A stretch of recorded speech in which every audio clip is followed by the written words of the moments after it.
nomination both may nomination, and we are looking eagerly. The campaigning आमगे चालू है, so we'll see on 14th.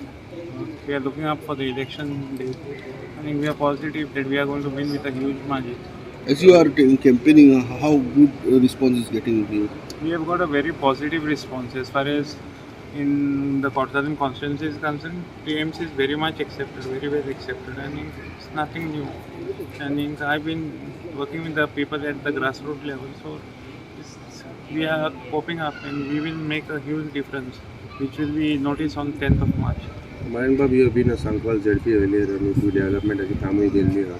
So, what do you think are your plans for Sancoale or your entire Cortalim constituency? What is it that you have in your mind for the people? See, there are a lot of things. I've spoken that already also on the interview. Now we are running just short of time, so there means on war footing we'll be having a 24/7 hospital in Zwarinagar. We'll be fighting with the people of Cortalim to oppose it. We won't allow the Mini India project to come up in Cortalim. Mariano, Sancoale is one of the major area of the entire Cortalim constituency. So, you think it is an added advantage because you are very well known or you are from that area? It's just not an added advantage. We are winning overall. It's not only about Sancoale, we are winning in the entire Cortalim constituency, and the results will show on 10th.